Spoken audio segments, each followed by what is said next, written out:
Hello, NEET aspirants. This is Pawan sir, biology. I hope so. All of my students are fine. आज हम लोग करने वाले हैं कुछ IMP टॉपिक्स जो हमने पिछली क्लास में नहीं किए थे। कौन कौन से? मल्टीपल एलिज्म करेंगे आज हम करने वाले प्लियोट्रॉफी, आज हम करने वाले पॉलीजेनिक इनहेरिटेंस और आज हम करने वाले क्रोमोसोमल थ्योरी ऑफ इनहेरिटेंस। तो कहीं ना कहीं हम आज बहुत ही IMP टॉपिक्स करने वाले। पिछले क्लास में हमने हालांकि एक्सेप्शन सारे कर लिए थे। एक्सेप्शंस किसके? फर्स्ट लॉ के, इनकम्प्लीट डोमिनेंस, को डोमिनेंस से मिलता जुलता है हमारा मल्टीपल एलिज्म रहेगा। बट मैंने आपको बताया था कि को डोमिनेंस है, it is an example of AB blood group, और जब हमारा मल्टीपल एलिज्म है it's an example of ABO blood group. बस खाली O का फ़र्क है, वो आपके मल्टीपल एलिज्म में आता है। ठीक है, तो आज हम स्टार्ट करते हैं हमारा सेशन। स्लो सारी जो चीज़ें थी, जो भी क्लैरिटी होगी वो अपने को हो जाएगी। सो टॉपिक क्या है हमारा आज का? Multiple allelism. तो मैंने आपको बताया था को डोमिनेंस के बारे में, जो हमारा AB ब्लड ग्रुप कंट्रोल करता है बेटा, है ना। दोनों हमारे जो अलील थे वो डोमिनेट कर रहे थे। ये वाला IA और IB जो हमारा ब्लड ग्रुप कंट्रोल करते हैं वो दोनों डोमिनेट कर रहे थे, इसलिए हमारा ब्लड ग्रुप क्या था? AB। तो मल्टीपल एलिज्म समझते हैं, नाम समझो पहले। मल्टीपल एलिज्म नाम में ही स्टोरी छुपी हुई है। मल्टीपल मतलब मैनी, एलिज्म मतलब क्या? कि बहुत सारे अलील्स। तो बहुत सारे अलील्स मतलब एक ही जीन के दो या दो से ज़्यादा अलील हो सकते हैं। अब ये चीज़ तो हमने ऑलरेडी देखी हुई है ना। हमने जब ब्लड ग्रुप मैंने करवाया था तब लिखवाया था मैंने, तब जीन जो अपना जीन आई होता है उसके 3 अलील्स होते हैं, IA, IB और स्मॉल आई। तो हमने देखा हुआ ऑलरेडी, है ना। दैट हमारे पास जो उसका मतलब क्या होता है? One gene has more than 2 forms और 2 अलील्स, जो कि हमने ऑलरेडी ABO ब्लड ग्रुप में देखा था, है ना। दैट हमारे पास एक ही जीन जो आई ग्रुप है, जीन आई है, उसके 3 अलील्स थे, IA, IB और स्मॉल आई। ये हमने देखा हुआ बेटा, है ना। अभी तक हमने देखा था कि we have seen till now that, thank you, sorry वो क्लास में चाय आ गई तो रोक नहीं पाया अपने आप को। Just 2 minutes. मॉर्निंग से सेशन चल रहे हैं, so it's kind of hectic for me, but कोई ना, थोड़ा चाय को कॉम्प्रोमाइज़ करते हैं। बीच बीच में चुस्कियाँ लेते रहेंगे हम लोग, ठीक है। तो आई वाज सेइंग दैट हमको ऑलरेडी पता है कि जीन आई के 3 अलील्स होते हैं, IA, IB और स्मॉल आई। अभी तक हमने देखा बेटा एक जीन के 2 ही अलील हो सकते हैं, है ना। फॉर एग्जांपल हाइट का जीन है तो उसका डोमिनेंट क्या था? कैपिटल T, और ड्वार्फ का क्या था? Small t। तो एक जीन के 2 ही अलील देखे थे हमने अभी तक। बट हमने ABO ब्लड ग्रुप में ऑलरेडी देख के आए, ABO ग्रुप में दैट एक ही जीन के 2 से ज़्यादा अलील हो सकते हैं। फॉर एग्जांपल जीन I के 3 अलील्स होते हैं। तो बेटा यहाँ पे लिख दिया मैंने ABO ग्रुपिंग, एग्जांपल है किसका? मल्टीपल एलिज्म का। और को डोमिनेंस में मैंने लिखवाया था AB ब्लड ग्रुपिंग। याद रखना बेटा, छोटा माइनर डिफरेंस है, पता होना चाहिए, है ना। तो वहाँ हमने पढ़ा था IA, IB क्या बेटा? डोमिनेंट है। स्मॉल आई क्या होता है? रिसेसिव है। अगर IA आया तो ब्लड ग्रुप क्या होगा? A blood group. IB अगर एक्सप्रेस किया तो क्या ब्लड ग्रुप होगा? B blood group. अगर स्मॉल आई एक्सप्रेस हुआ तो क्या ब्लड ग्रुप होगा? O blood group. AB दोनों एक्सप्रेस हुआ तो क्या होगा? AB blood group. ये हमने ऑलरेडी बात करके आए, कोई नई चीज़ हमने नहीं पढ़ी है। दूसरा एग्जाम्पल क्या है बेटा? आई कलर इन ड्रोसोफिला 15 अलील्स बेटा एक्सप्रेस करते हैं। एक ही कैरेक्टर है, एक ही जीन है, किसका? आई कलर का, लेकिन उससे कितने अलील्स है बेटा? 15 अलील्स। बेटा एक ही कैरेक्टर के, एक ही जीन के बहुत से ज़्यादा अलील आपके होते हैं। फिर कोट कलर इन रैबिट के अंदर जो कलर होता है आपका बेटा, कोट कलर मतलब जो फर का कलर देखते हो आप, है ना, व्हाइट कलर का, कोई ब्राउन कलर का, कोई ब्लैक कलर का। बेटा 4 अलील रिस्पॉन्सिबल होते हैं। हालांकि ये आपके दोनों के दोनों नीट पर्सपेक्टिव के लिए इंपॉर्टेंट है, ये तो आपके एनसीईआरटी में है, ठीक है। और IMP नोट्स की बात करते हैं बेटा, जो ब्लड ग्रुप में हमें रह गई थी, क्योंकि मुझे यहाँ पे समझानी थी।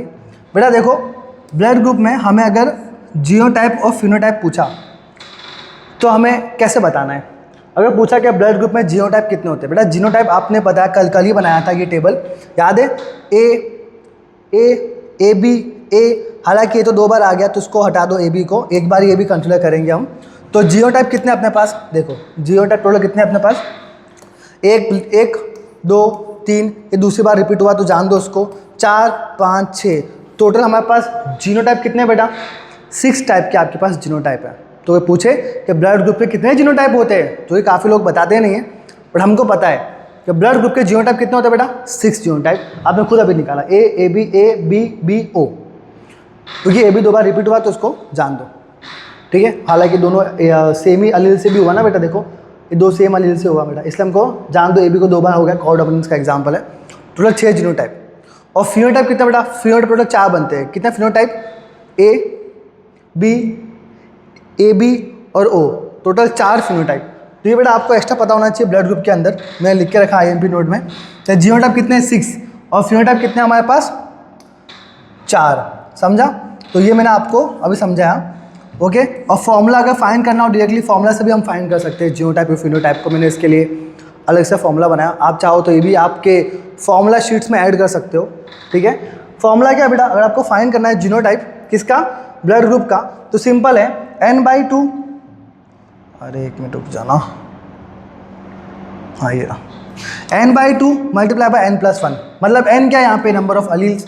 हमें खुद को पता है कि ब्लड ग्रुप के लिए कितने अलील्स रिस्पॉन्सिबल होते हैं, सर 3 अलील्स होते हैं, है ना, IA, IB और स्मॉल i। तो बेटा n की जगह 3 लगा दो यहाँ पे, तो बेटा कर लो सॉल्व, 3/2 फिर 3 + 1, तो 3 + 1 कितना हुआ, 4 हुआ, और यहाँ पे मल्टीप्लाई कर दो 3 के साथ, ठीक है। तो 3 4 = 12, फिर 12/2 कर दो, तो 2 6 = 12, 6 आ गया। ये आपका 6 जीनोटाइप। डायरेक्टली आप फॉर्मूला से भी कर सकते हो, ठीक है। खाली आपको n की जगह 3 रखना है यहाँ पे बस, क्योंकि अपने पास 3 अलील थे ब्लड ग्रुप के। आप वो जितने भी दें वो न्यूमेरिकल में अलग बात है। बाकी देखो यहाँ पे n+1, n क्या है, 3 है, तो 3 + 1 कितना होता है, बहुत मुश्किल सवाल है सर, 4 होता है। तो ये रहा बेटा, देखो फिनोटाइप कितना है, 4। तो आप एक्स्ट्रा भी न्यूमेरिकल आ सकते हैं बेटा, जो आपको अलग से यहाँ पे लिखने चाहिए। डन, आगे चलते हैं। ये तो हमने करवा दिया। देखो एक और चीज़ बतानी थी मेरे को इसमें, ये टेबल में IMP चीज़ बतानी थी, दैट जो अपना I और IB था, देखो एग्जाम्पल कोडोमिनेंस का था, ठीक है। तो अगर मैं आपको पूछूं कि जो ब्लड ग्रुप है, कि जो का ब्लड ग्रुप है अपना, ठीक है, ये जो ब्लड ग्रुप है ये किसका एग्जाम्पल है, कोडोमिनेंस का, ठीक है, कोडोमिनेंस का या फिर डोमिनेंस का, दोनों में से क्या आंसर दोगे। आप बोलोगे सर हाँ कोडोमिनेंस का एग्जाम्पल है, क्यों, क्योंकि सर AB दोनों एक्सप्रेस करता है, सामने लिखा हुआ है। पर बेटा डोमिनेंस का भी है, ये भी IMP है, काफ़ी लोगों को पता नहीं है बेटा, पता होना चाहिए आपको। डोमिनेंस का भी है, क्यों, क्योंकि देखो बेटा यहाँ पे देखो कैपिटल I A था और स्मॉल I था, तो कैपिटल A देखो ना हावी हो गया ना इसके ऊपर, तो A ब्लड ग्रुप हो गया, है ना। यहाँ पे देखो B में कैपिटल IB और स्मॉल I, एक डोमिनेंट है एक रेसेसिव है, तो डोमिनेंट हावी हो गया ना इसके ऊपर, तो डोमिनेंस भी हो रहा है ब्लड ग्रुप के अंदर, कोडोमिनेंस भी हो रहा है ब्लड ग्रुप के अंदर, और मल्टीपल एलेलिज्म भी हो रहा है। सबका कॉमन एग्जांपल क्या है, ब्लड ग्रुप, तीनों का कोडोमिनेंस भी हो रहा है, डोमिनेंस भी हो रहा है और मल्टीपल एलिज्म भी हो रहा है। ये आप टेबल के ऊपर कहीं पे भी लिख सकते हो, ताकि आपको चीज़ें याद रहे कि आपने ब्लड ग्रुप के ऊपर ये तीनों एग्जाम्पल लिखे थे, कोडोमिनेंस का, डोमिनेंस का, मल्टीपल एलिज्म का, ठीक है। आगे बढ़ते बेटा, इतना हो गया डन। ये आपके NCERT में नहीं है, बट पता होना चाहिए इसके बारे में। जो आपने 11th में बॉडी फ्लूइड्स एंड सर्कुलेशन किया था, तब मैंने आपको ब्लड ग्रुप करवाया था, याद है, कि जब RBC के मेम्ब्रेन पे A एंटीजन होता है तो A blood group, B antigen होता है तो B ब्लड ग्रुप, अगर दोनों एंटीजन है A और B तो आपका AB ब्लड ग्रुप। तो आज बेटा मैं आपको डिटेल में समझाऊंगा कि एक्चुअली जो एंटीजन है वो लगता कैसे। ये आपके NCERT ने बहुत ही एक दो लाइन में समझा दिया है। RBC मेम्ब्रेन के बाहर शुगर प्रोट्रूड होता है, एंड वो शुगर का पॉलीमर फिर आगे मॉडिफाई होता है और फिर डिसाइड होता है कि ब्लड ग्रुप क्या है। डिटेल में नहीं देके रखा हुआ है, 2 लाइन देके रखी है आपके NCERT में, वो भी कहाँ पे, कोडोमिनेंस के अंदर देके रखा हुआ था। तो यहाँ पे मैं समझाऊंगा आपको कि एक्चुअली AB ब्लड ग्रुप बनता कैसे, ठीक है। चलो चाय की चुस्की एक ही बार में ख़त्म कर दी, आगे बढ़ते हैं। चाय से एकदम एक्टिवनेस आ जाती है बेटा। Okay let's start. RBC की मेम्ब्रेन पे आपको पता है शुगर प्रोट्रूड करता है, हाँ सर पता है, ये तो आपके NCERT में लिखे रखा हुआ है कि RBC की मेम्ब्रेन के ऊपर शुगर प्रोट्रूड करता है। अब बेटा यहाँ पे देखो H एंटीजन के साथ वो लगा होता है, H एंटीजन। अब ये H एंटीजन क्या है बेटा, H एंटीजन को मैं एज अ प्रिकर्सर बोल सकता हूँ। सर व्हाट इज प्रिकर्सर, ये प्रिकर्सर है, मतलब कोई भी एंटीजन बनने से पहले H एंटीजन बनता है। फॉर एग्जाम्पल यहाँ पे आगे AB बनेगा, यही मॉडिफाई होकर क्या बन जाएगा, ए एंटीजन, तो ब्लड ग्रुप क्या होगा, ए। यही मॉडिफाई होकर बन जाएगा बी एंटीजन, तो ब्लड ग्रुप क्या हो गया, बी। अगर यहाँ पे दोनों एंटीजन आ गए ए बी मॉडिफाई होके तो क्या बन जाएगा, ए बी ब्लड ग्रुप। तो एच एंटीजन एक्चुअली एक प्रिकर्सर है कोई भी स्पेसिफिक एंटीजन बनने से पहले। तो ये क्या है, एक प्रिकर्सर है, ठीक है। तो एच एंटीजन प्रिकर्सर है। और यहाँ पे जो शुगर जो डिसाइड होती है, जो शुगर लगती है बेटा वो डिसाइड करती है कि कौन सा एंटीजन आएगा। फॉर एग्जाम्पल यहाँ पे लग गई अपनी एन एसिटाइल गैलेक्टोसामिन, क्या लिख रहा हूँ, एन एसिटाइल गैलेक्टोसामिन, एक पॉलीमर शुगर है हमारी एन एसिटाइल गैलेक्टोसामिन। किसके प्रेजेंस में बेटा, ग्लाइकोसाइल ट्रांसफरेसिस, याद रखना ये सब एनसीईआरटी में नहीं है, नीट का ज्ञान है। ग्लाइकोसाइल ट्रांसफरेसिस के प्रेजेंस में क्या हुआ, आपका एन एसिटाइल गैलेक्टोसामिन शुगर लग गई, तो बेटा आपका कौन सा एंटीजन बन गया वहाँ पे, एच एंटीजन से बन गया ए एंटीजन। तो मैं पूछे एच एंटीजन से ए एंटीजन कैसे बना या फिर ए एंटीजन कैसे बना, आप बोलोगे क्योंकि उसके ऊपर एन एसिटाइल गैलेक्टोसामिन की शुगर थी। कौन सी शुगर थी, एन एसिटाइल गैलेक्टोसामिन की शुगर थी। और कौन सा एंजाइम के प्रेजेंस में हुआ, एन ग्लाइकोसाइल ट्रांसफरेसिस। कौन सा एंजाइम था, ग्लाइकोसाइल ट्रांसफरेसिस। तो कौन सा एंटीजन लग गया बेटा, ए एंटीजन। तो कौन सा अलील हुआ, आई ए अलील एक्सप्रेस करेगा, है ना यहाँ पे। तो ब्लड ग्रुप भी कौन सा होगा बेटा, ए ब्लड ग्रुप होगा, सिंपल। वैसे बेटा यहाँ पे देखो, यहाँ पे शुगर जो दिख रही है आपको एच एंटीजन के ऊपर, है ना। अगर ये शुगर कौन सी हुई, गैलेक्टोज शुगर हुई। अगर ये शुगर कौन सी हुई, गैलेक्टोज शुगर हुई बेटा, किसके प्रेजेंस में लगेगी, गैलेक्टोसाइल ट्रांसफरेसिस के प्रेजेंस में अगर अगर शुगर लग जाती है गैलेक्टोज वाली, तो कौन सा बेटा एंटीजन बनता है, बी एंटीजन बनता है। सो बी कैसे बनता है, गैलेक्टोज शुगर से लगने से बी एंटीजन। तो आई बी आपका एलील एक्सप्रेस करेगा और आपका बी ब्लड ग्रुप बनेगा। अगर दोनों ही शुगर, देखो यहाँ पे दोनों ही शुगर अगर लग गई, कौन सी, एन एसिटाइल गैलेक्टोसामिन और गैलेक्टोज, अगर दोनों शुगर लग गई तो बेटा आपका ब्लड ग्रुप क्या बनेगा बेटा, ऑफ कोर्स दोनों ही ब्लड ग्रुप बन जाएगा आपका। आपका ए एंटीजन भी बनेगा और बी एंटीजन भी बनेगा, क्योंकि दोनों शुगर लगी हुई थी। तो आपका क्या बन जाएगा बेटा, ए बी ब्लड ग्रुप। ये थियरी आपके एनसीईआरटी में नहीं है, बट AIPMT वाइज और आपके नॉलेज वाइज पता होना चाहिए कि एक्चुअली जो आप अभी तक बॉडी फ्लूइड सर्कुलेशन में पढ़ते आ रहे थे कि ए एंटीजन बी एंटीजन, ये एक्चुअली बनता कैसे पता होना चाहिए, बिकॉज शुगर डिसाइड करती है कि वो कौन सा एंटीजन बनेगा। अगर एन एसिटाइल गैलेक्टोसामिन हुआ तो ए एंटीजन, गैलेक्टोस हुआ तो बी एंटीजन, दोनों हुआ तो ए बी एंटीजन। अगर कुछ भी नहीं हुआ, ये भी इंपॉर्टेंट है, अगर कुछ भी नहीं हुआ, सिर्फ एच एंटीजन ही ले गया, कोई भी शुगर लगी नहीं, एच एंटीजन का एच एंटीजन ही रह गया, तो आप कौन सा बोलोगे कि सर ये नीचे लिखा नहीं मैंने, लिख देना, ये कौन सा हो गया आपका ओ ब्लड ग्रुप हो गया। क्यों, क्योंकि इसके ऊपर ओ ब्लड ग्रुप के ऊपर कभी भी शुगर नहीं लगेगी, सिर्फ एच एंटीजन रहेगा, अनमॉडिफाइड रहेगा, एच एंटीजन मॉडिफाई हुआ ही नहीं। जैसे ये मॉडिफाई हो रहा था एच एंटीजन आई ए में, एच एंटीजन आई बी में, मतलब A antigen B antigen modify हो रहा था, यहाँ पे मॉडिफाई नहीं होगा। यहाँ एच एंटीजन अगर ऐसा का ऐसा रह गया तो आपका ब्लड ग्रुप कौन सा हो जाएगा बेटा, ओ ब्लड ग्रुप। ये सारी बात नीट का ज्ञान है जो आपको पता होनी चाहिए, एक्स्ट्रा बात है। अब चलते हैं वापस एनसीईआरटी वाइज। अब एनसीईआरटी में एक थियरी दे के रखी है प्लियोट्रॉपी, जो कि पीछे है, प्लियोट्रॉपी मैंने आपको पहले करवाई है, ठीक है, क्योंकि एक लिंक बनेगी, अभी समझाऊंगा आपको। सो प्लियोट्रॉपी क्या होता है, when single genes controls multiple phenotype, जब एक ही जीन बहुत सारे फिनोटाइप कंट्रोल कर रहा है, या फिर आप बोल सकते हो कैरेक्टर कंट्रोल कर रहा है। कौन, एक ही जीन अगर बहुत सारे कैरेक्टर कंट्रोल कर रहा है तो उसको क्या बोलोगे आप, प्लियोट्रॉपी। फॉर एग्जांपल पापा ने मुझे बोला कि 500 की छुट्टी लेके आ, मैं बोला ठीक है। भैया ने मुझे बोला कि काम कर पेन लेके आ, लिखने वाला, मैं कहा ठीक है पेन लेके आता हूँ। मेरी छोटी बहन ने बोला कि मेरे लिए नोटबुक लेके आओ, मैं कहा ठीक है लेके आता हूँ। तो इन सबका काम कौन कर रहा है, मैं कर रहा हूँ। पर अगर मैंने नहीं किया, मैं अगर रुक गया, मैंने कोई काम नहीं किया, तो उनके सारे काम रुक जाएंगे। तो बेटा वही होता है, अगर एक जीन रुक गया तो एक जीन रिस्पॉन्सिबल है मल्टीपल कैरेक्टर कंट्रोल करने के लिए। तो एक जीन रिस्पॉन्सिबल होता है जब कंट्रोल करता है बेटा वो मल्टीपल फिनोटाइप्स, उसे क्या बोलते हैं बेटा, प्लियोट्रॉपी।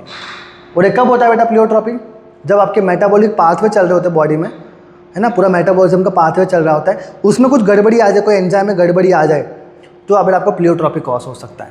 ओके, तो कोई भी जीन में प्रॉब्लम आ गया तो बेटा वो मल्टीपल कैरेक्टर पे भी अफेक्ट करेगा, यही प्लियोट्रॉपी है सिंपल लैंग्वेज में।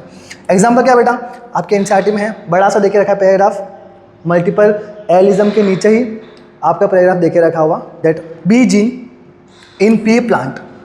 जो बी जीन है पी प्लांट के अंदर बेटा वो क्या होता है, वो उसका एग्जाम्पल है प्लियोट्रॉपी का। क्यों, बिकॉज बी जीन जो है बेटा वो दो काम करता है, सीड का शेप डिसाइड करता है और सीड का साइज भी डिसाइड करता है। जो सीड होता है पी का, सीड का शेप और सीड का साइज दोनों डिसाइड किया ना बेटा, दोनों कैरेक्टर डिसाइड किए एक ही जीन ने। तो बेटा B gene in pea plant, और एक एंजाइम निकालता है कौन सा, SBE, स्टार्च ब्रांचिंग एंजाइम। ये एंजाइम रिस्पॉन्सिबल है सीड की शेप मेंटेन रखने के लिए। कौन सा, starch branching enzyme SBE। Second example किसका है बेटा, HBS gene, sickle cell anaemia का अफेक्टेड वाला जो होता है जीन, अफेक्टेड जीन वो होता है बेटा सिकल सेल एनीमिया में। वो भी किसका एग्जांपल है, प्लियोट्रॉपी, जो कि मैं कराऊंगा सिकल सेल एनीमिया में बेटा। थर्ड एग्जांपल किसका है, जीन विच कॉसेस PKU। अब PKU क्या है, ये PK मूवी वाला PKU नहीं है, ये है फिनाइल कीटोनूरिया, फिनाइल कीटोनूरिया। अब बेटा इसमें क्या होता है, इसमें अपना जो एक एंजाइम होता है, ठीक है, उसको नाम से क्रैक करो, देखो फिनाइल मतलब फिनाइल एलेनिन को टायरोसिन में कन्वर्ट करता है। एक एंजाइम होता है, एंजाइम का नाम क्या है, फिनाइल एलेनिन हाइड्रोक्सिलेज, ठीक है, वो आपको सब कुछ दिया हुआ है, डोंट वरी, PKU वाले पैराग्राफ में। तो जो अपना एंजाइम है फिनाइल एलेनिन हाइड्रोक्सिलेज बेटा, इसके इस जो जीन बनाता है एंजाइम, इस एंजाइम में कुछ गड़बड़ी आ गई, जिसका वजह से बेटा वो फिनाइल एलेनिन कन्वर्ट नहीं कर पाया टायरोसिन के अंदर।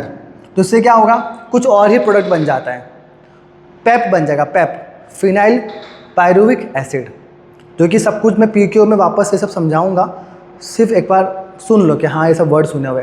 तो फिनाइल एलेनिन हाइड्रोक्सिलेज एक एंजाइम है जो कि फिनाइल एलेनिन को कन्वर्ट करता है टायरोसिन के अंदर, फिनाइल एलेनिन को कन्वर्ट किया टायरोसिन के अंदर, कौन से, ये वाले एंजाइम में। और वो जीन जो एंजाइम बना रहा है उसमें प्रॉब्लम आ गया तो ये एंजाइम बनेगा ही नहीं, तो ये कन्वर्ट करेगा ही नहीं, तो फिनाइल एलेनिन कोई और प्रोडक्ट में कन्वर्ट हो जाएगा, फिनाइल पायरुविक एसिड PEP, है ना, PEP में कन्वर्ट हो गया। तो जिसकी वजह से क्या हुआ, आप पागल हो जाओगे, मेंटल रिटार्डेशन हो जाएगा, और आपकी स्किन और हेयर पिगमेंटेशन कम हो जाएगी।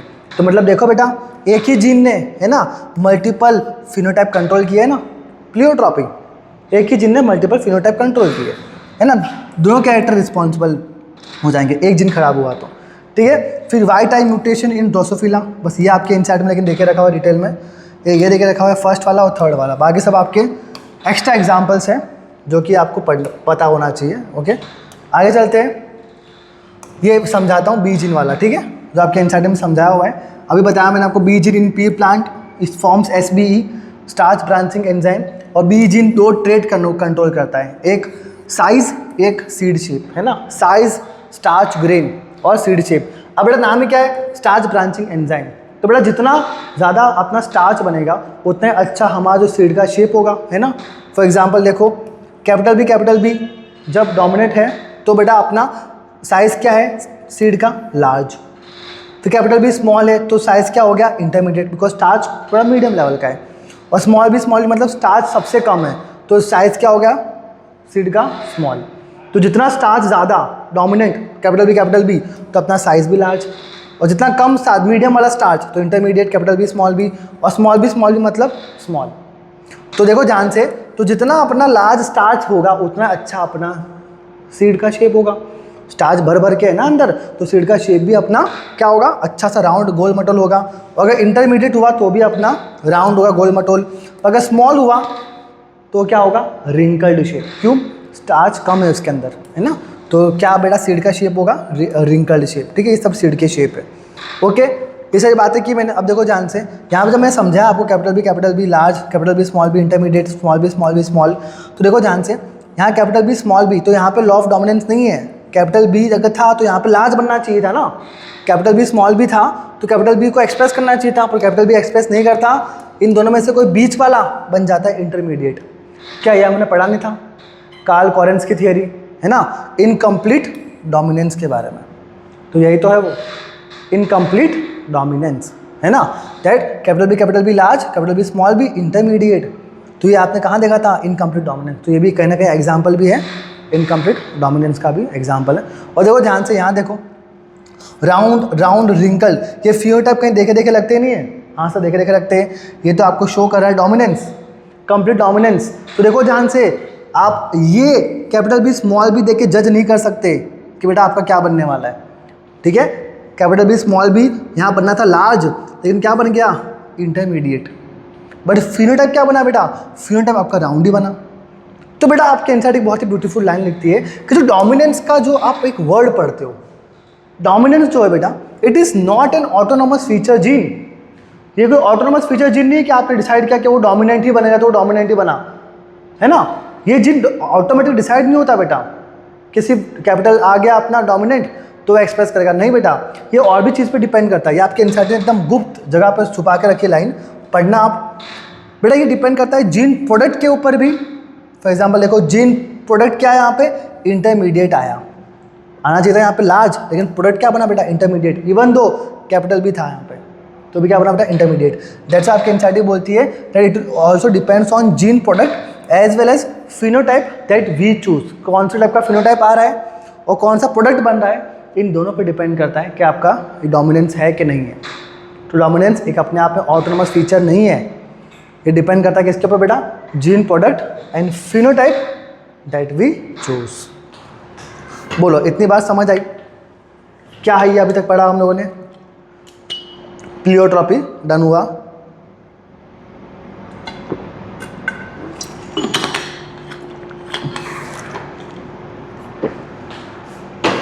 आगे चलते हैं। प्लियोट्रॉपी खत्म हुआ हमारा, आगे चलते हैं।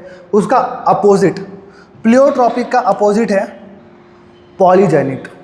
प्लियोट्रॉपी का अपोजिट है ना। प्लियोट्रॉपी क्या था बेटा, वहाँ पे single gene multiple phenotype control कर रहा था।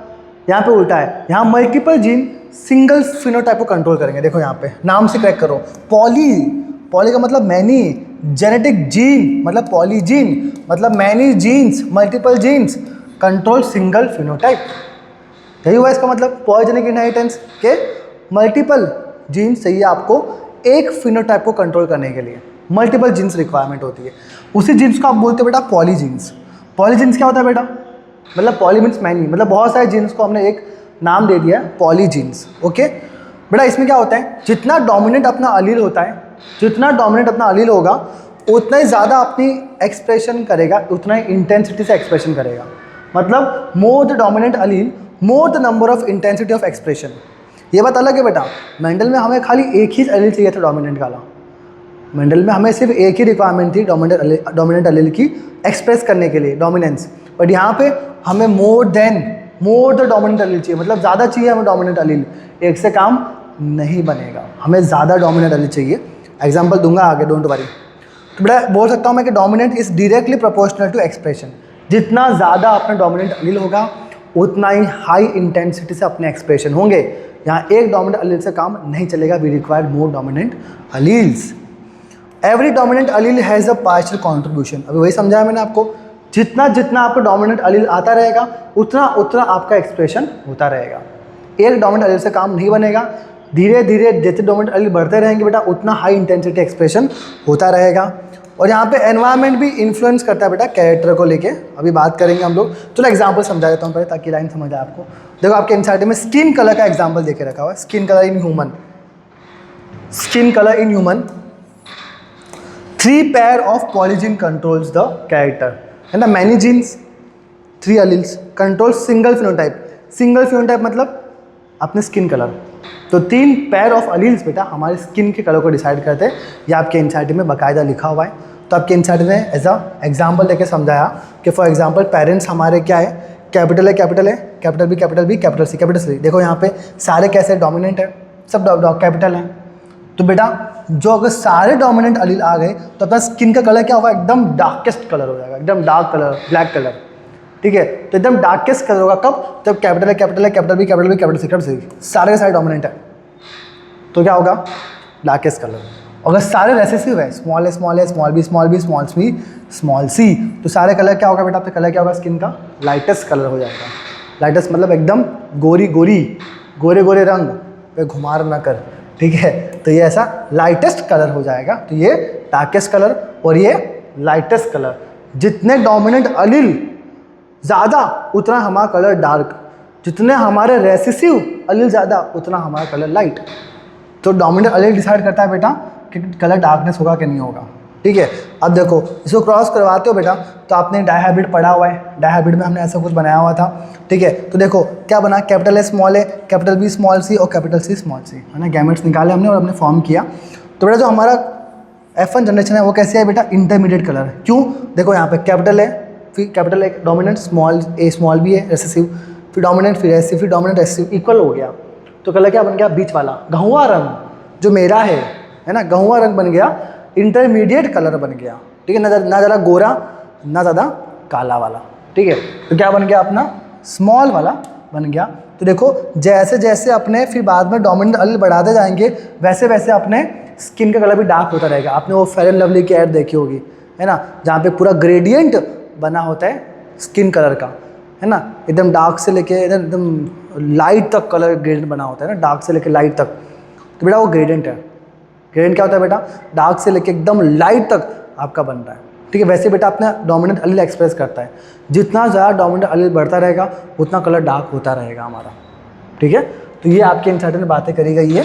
तो अब वो लाइन को वापस पढ़ना जो आपने अभी पढ़ी थी, ये वाली देखो, every dominant allele has a partial contribution. सही बात है, जैसे जैसे डोमिनेंट एलील बढ़ता है बेटा वैसे वैसे स्किन का कलर चेंज होता है। बेटा एनवायरनमेंट भी इफेक्ट करता है, ये IMP है ना। जेनेटिक्स के साथ एलील के साथ साथ बेटा एनवायरनमेंट भी डिपेंड करता है। फॉर एग्जांपल अब मेरा रंग थोड़ा गहुआ टाइप का है, पर अगर मैं रोज़ बाहर घूमूँ, है ना, बिना कोई मास्क वास्क लगाए एकदम धूप में घूम रहा हूँ तो मैं एकदम काला हो जाऊँगा। ठीक है, तो एनवायरनमेंट भी डिपेंड करता है, एनवायरनमेंट के ऊपर भी, कंडीशन के ऊपर डिपेंड करता है कि आपका स्किन का कलर क्या होता है। तो ये आपकी एनसीईआरटी बोलती है कि डोमिनेंट एलील तो करता ही है एक्सप्रेशन, पर साथ साथ में आपका एनवायरनमेंट भी मैटर करता है कि आप कौन से एनवायरनमेंट में हो। ठीक है, और जहाँ पे बेटा एकदम हाई सनलाइट रेडिएशन वाला एनवायरनमेंट हो वहाँ पे बेटा आपकी स्किन क्या करती है? मेलानिन पिगमेंट बनाती है, जिसके वजह से आपकी UV रे से प्रोटेक्शन हो सके, है ना। तो वो कुछ नहीं बेटा, वो आपकी बॉडी प्रोटेक्ट कर रही है आपको, तो इसके वजह से आप डार्कर शेड्स स्किन कलर हो जाता है आपका। ठीक है, तो एनवायरनमेंट फैक्टर भी मैटर करता है। तो बेटा मैं बोल सकता हूँ उसको, ये क्या है? एक क्वान्टिटेटिव इनहेरिटेंस है। क्वालिटेटिव लिखा था मैंने कहाँ पर जब मैं मोनो हाइब्रिड समझा रहा था। क्वालिटेटिव इनहेरिटेंस क्या होता है, या फिर मेंडल इनहेरिटेंस क्या होता है कि सर एक ही डोमिनेंट एलील रिक्वायर होता है for the expression of dominance, law of dominance, है ना, कि एक ही डोमिनेंट एलील चाहिए होता है बेटा। यहाँ पे क्वांटिटेटिव लिखा है, वहाँ क्वालिटेटिव था, यहाँ क्वांटिटेटिव था, मतलब यहाँ पे मुझे क्वांटिटी चाहिए डोमिनेंट एलील की उसे एक्सप्रेस करने के लिए। यहाँ पे एक डोमिनेंट एलील से काम नहीं बनेगा, हमें मल्टीपल डोमिनेंट एलील्स चाहिए फॉर द एक्सप्रेशन। डन, ये सारी बातें हो गई। तो वही समरी है कि जितना ज़्यादा डोमिनेंट एलील होगा उतने ज़्यादा डार्कनेस हमारे स्किन का कलर होगा। More the dominant allele more the darkness of the skin. Okay, so role of every allele is additive. हर एक डोमिनेंट एलील का रोल कैसा है? एडिटिव। जैसे जैसे बढ़ता है, कैपिटल A बढ़ रहा है, कैपिटल B, कैपिटल C, जैसे जैसे आएंगे वो वैसे वैसे आपका स्किन का कलर डार्क होता रहेगा। यही थ्योरी कौन सी बेटा? पॉलीजेनेटिक इनहेरिटेंस की। देन फिर लास्ट थियरी आती है बेटा आपकी क्रोमोसोमल थियरी ऑफ इनहेरिटेंस। बेटा अभी तक जो भी बेटा हमने सब टर्म्स की गेम है ना। इनकम्प्लीट डोमिनेंस मतलब क्या? जहाँ पे दोनों एक्सप्रेस नहीं कर रहे अपने आप को, है ना, कुछ और ही बच्चा बन रहा है। कंप्लीट डोमिनेंस मतलब क्या? जब दोनों एक्सप्रेस कर रहे थे। मल्टीपल एलिज्म मतलब क्या? कि एक ही जिनके मोर देन 2 और मोर एलील्स है ना। बाकी आपका जितना भी अभी आपने किया सारे टर्म्स से हमने तोड़ा था। पॉलीजेनेटिक मतलब क्या? More many genes control single phenotype. Pleiotropic क्या?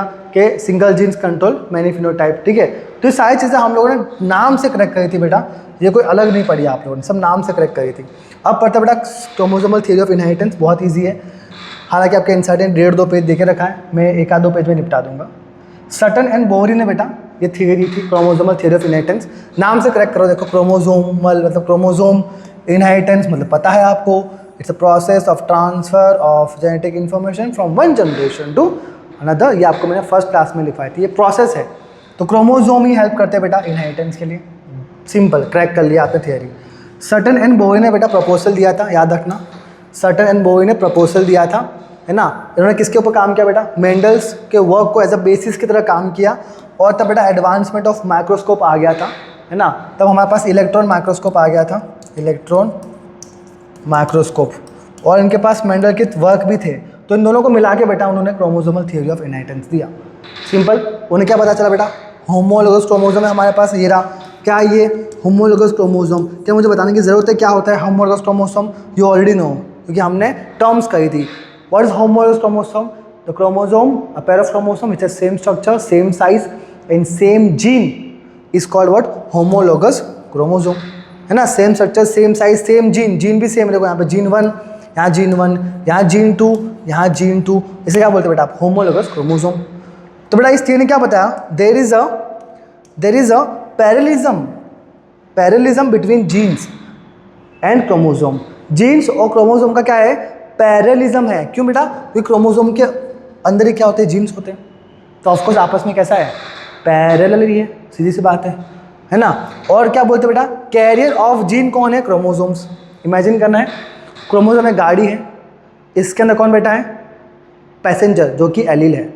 तो क्रोमोसोम चल रहा है तो भाई साथ साथ में अलील भी तो चल रहा है, तो ये क्या है, पैरेलिज्म, मतलब साथ साथ में पैरेलल है ना, साथ साथ में क्या है, ये पैरेलल है क्रोमोसोम और जीन। जैसे जहाँ जहाँ क्रोमोसोम चल रहा है वहाँ वहाँ हमारा जीन भी चल रहा है, क्योंकि क्रोमोसोम के अंदर ही क्या है, जीन बैठा हुआ है। Simple as that. तो कैरियर ऑफ जीन कौन है, क्रोमोसोम। तो क्रोमोसोम इमेजिन करना है व्हीकल है, उसके अंदर कौन बैठा हुआ है, अलील। तो जहाँ जहाँ क्रोमोसोम जाएगा वहाँ वहाँ अलील जाता है बेटा, तो वही तो इन्फॉर्मेशन आगे पास ऑन होती है, ठीक है।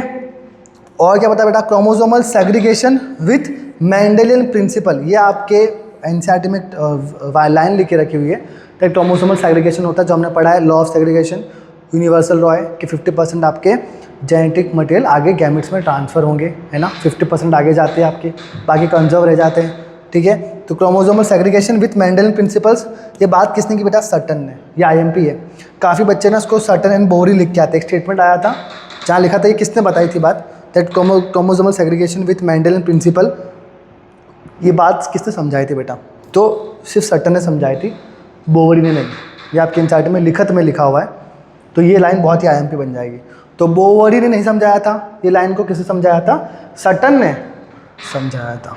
आगे चलते हैं।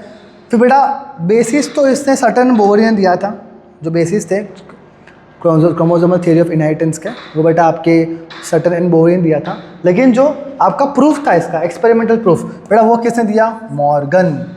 मॉर्गन बेटा बहुत ही इंपॉर्टेंट पर्सन है बेटा, इसको हम बोलते हैं क्या, अपना फ्लाइमैन ऑफ जेनेटिक्स, ठीक है, और फादर ऑफ एक्सपेरिमेंटल जेनेटिक्स लिखना था, मैंने यहाँ पे फादर ऑफ जेनेटिक्स लिख दिया, एक्चुअली यहाँ पे आएगा फादर ऑफ एक्सपेरिमेंटल जेनेटिक्स, ठीक है। तो ये लाइन कट कर, कोई टेंशन नहीं है, इसे कट कर देना बेटा, क्योंकि फादर ऑफ जेनेटिक्स तो हमारे मेंडल भाई साहब हैं, है ना।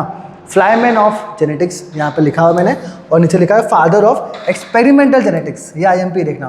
फादर ऑफ जेनेटिक्स पूछे तो आप लिख के आ जाओ मेंडल, लेकिन अगर लिखे फादर ऑफ एक्सपेरिमेंटल जेनेटिक्स तो आप क्या करोगे बेटा, मॉर्गन लिख के आओगे, ठीक है। तो ये लाइन लगता है, आई थिंक ये कॉपी पेस्ट हो गई लाइन, जब मैं लिख रहा हूँ शायद कॉपी पेस्ट हो गया, शायद जल्दबाजी में मैंने ध्यान नहीं दिया होगा, तो शायद कॉपी पेस्ट हो गया होगा, तो उसको जान दो। बाकी फर्स्ट और थर्ड लाइन को एक्सेप्ट कर लेना, ठीक है, इतना लिख देना आपको, ओके। तो बेटा इसने एक्सपेरिमेंटल मटेरियल क्या लिया, जो क्रोमोसोमल थ्योरी ऑफ इनहेरिटेंस समझाने के लिए कैसे कैसे क्रोमोसोम आगे हमारे पास ऑन होते हैं जनरेशन में, इसने बेटा क्या लिया था मॉडल, ड्रोसोफिला मेलानोगैस्टर, बहुत ही इंपॉर्टेंट नाम है, ड्रोसोफिला मेलानोगैस्टर, जिसका फ्रूट फ्लाई कहते हो, बनाना फ्लाई कहते हो। बेटा ये फ्रूट्स अगर सड़ जाता है ना तो उसके ऊपर से भिन बना दिया होता है, वो मक्खियाँ नहीं होती, मक्खियाँ जैसी होती है, छोटी छोटी सी होती है बेटा, बहुत ही अनोइंग होती है। वो आपके कभी मीठी फ्रूट्स वगैरह कुछ भी होगा, वेजिटेबल्स के ऊपर भिन बनाती रहती है, एकदम एकदम छोटी छोटी सी होती है, एकदम ब्लैक कलर की, वही क्या बेटा आपकी ड्रोसोफिला मेलानोगैस्टर, ओके। बेटा फ्रूट फ्लाई से हमें क्या मिल गया, जैकपॉट ऑफ जेनेटिक्स मिल गया बेटा। जेनेटिक्स बेटा बहुत ही इमेंस स्टडी करी गई ड्रोसोफिला के ऊपर जेनेटिक्स डिपार्टमेंट में, ठीक है। तो ये बन गया हमारा जैकपॉट ऑफ जेनेटिक्स, कौन सा, ड्रोसोफिला, क्योंकि बेटा बहुत ज़्यादा रिसर्च हुई कंडक्ट इसके अंदर, बहुत सारे जेनेटिक एक्सपेरिमेंट्स हमने कंडक्ट करवाए ड्रोसोफिला मेलानोगैस्टर के ऊपर, ओके। अब ये पूछते क्वेश्चन बेटा आपके इंसर्टेड पैराग्राफ है, तो हमने फ्रूट फ्लाई क्यों लिया, वाई वी टुक ड्रोसोफिला मेलानोगैस्टर, ये भी क्वेश्चन आ सकता है बोर्ड एग्जाम्स में भी, और स्टेटमेंट बेस में भी क्वेश्चन आता है बेटा। हमने फ्रूट फ्लाई इसलिए लिया बेटा क्योंकि वो स्मॉल साइज होती है, सीधी सी बात है, it is easy to grow in lab, है ना, छोटी साइज़ है, इसलिए वो बेटा आराम से हम इसको लैब में ग्रो कर सकते हैं, सही सी बात है।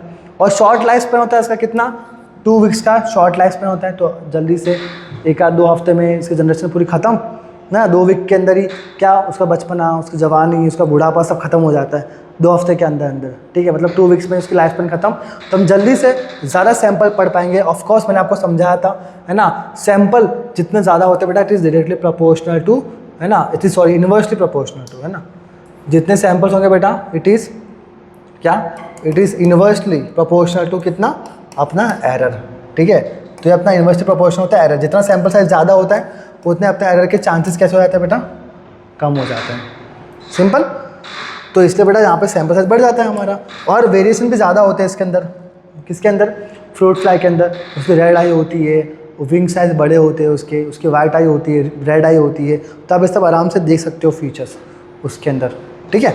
तो बेटा it is easy to see in low power microscope because variation ज़्यादा होते हैं फ्रूट फ्लाई में, तो आप आराम से देख सकते हो उसको, ओके। और सिंगल मेटिंग से बेटा वो बहुत सारी प्रोजेनी बना सकता है। सिंगल मेटिंग से वो 100, 150, 200 जितने आराम से प्रोजेनी बना सकता है सिंगल मेटिंग से, ओके। बाद में male fruit fly, female fruit fly आपस में अलग कैसी है? मेल जो होता है वो छोटे साइज़ का होता है मेल फ्रूट फ्लाई, और जो फीमेल फ्रूट फ्लाई तो कैसी होती है? लार्ज होती है। और साथ साथ बेटा उसके पास ओवी पोस्टर भी होता है जो कि उसके एब्डोमेन के लोअर साइड पे होता है, जहाँ पे वो एग को कैरी करती है और फ्रूट के अंदर वो एग को है ना डिपॉजिट कर देती है। तो वो ओवी पोस्टर जो होता है जिसके अंदर एग्स होता है, तो बेटा ओवी पोस्टर को आप आराम से देख सकते हो लो पावर माइक्रोस्कोप में, आपको आइडिया आ जाएगा कि ये फीमेल है। तो बेटा मेल फीमेल को अच्छे से बाइफरकेट कर सकते हो, तो आप इजीली अपने स्टडी को कर सकते हो। अगर आपको पता ही लगेगा ही नहीं कि मेल फीमेल कौन सा, या फिर आपको अंदर वेरिएशन देख ही नहीं रहा है, तो आप कैसे रिसर्च पेपर बनाओगे? आपका रिसर्च पेपर बनेगा ही नहीं, क्योंकि आपको खुद को नहीं पता कि कितना अलग, कौन अलग है, कैसे अलग है, दोनों में फ़र्क क्या है। सब सेम हो गए तो दिक्कत होगी ना बेटा, इसलिए वेरिएशंस वाला चूज़ किया, और मेल फीमेल आप डिस्टिंग्विश कर सको वैसे वाले हमने मटेरियल चूज़ किया। दैट्स वाई हमने ड्रोसोफिला लिया था, because male and female are distinguishable. Male और फीमेल को क्या कर सकते हो आप? डिस्टिंग्विश कर सकते हो। और बाकी क्रोमोसोम भी होता है इसके पास। कितना होता है बेटा? आपके पास डिप्लॉयड कंडीशन में 8 क्रोमोसोम होते हैं, मतलब 4 pairs of chromosomes are present in Drosophila. तो 2n = कितना हो गया? 8। तो 8 डिप्लॉयड कंडीशन में आपके पास होता है। तो ये ड्रोसोफिला की कहानी और क्रोमोसोमल थियरी ऑफ इनहेरिटेंस की कहानी सारी आपकी कंप्लीट। हमने आज बहुत इंपॉर्टेंट टॉपिक्स किए, इस सारे टॉपिक्स को आप आराम से रिवाइज करना, एनसीईआरटी वाइज पढ़ना, एक एक चीज़ आप समझ पा रहे होंगे, एक एक चीज़ हमने एनसीईआरटी कवर कर ली होगी, और आप आराम से इसके सारे PYQs हवा में उड़ा रहे होंगे। सारे PYQs बेटा आज के आज कर लो। मैं DPP भी भेज दूंगा जेनेटिक्स की, DPP 1, DPP 2, ताकि आपको आराम से क्वेश्चन टैकल कर सको, और नोट्स भी आपको मिल जाएंगे। थोड़ा बहुत जो भी एरर्स का होता है बेटा, चेंज होता है, वो आप आराम से कर लिया करो। पवन सर का स्टूडेंट हो, आप ऑलरेडी स्मार्ट हो, ठीक है। तो मिलते हैं in our next session. Next session में हम बहुत इंपॉर्टेंट टॉपिक लेने वाले, लिंकेज। तो प्लीज़ कोई मिस मत करना, अपडेट रहना, like share subscribe, as well as feedback देना बेटा जो भी आपको सही लगता है। Thank you so much. मिलते हैं इन आवर नेक्स्ट सेशन।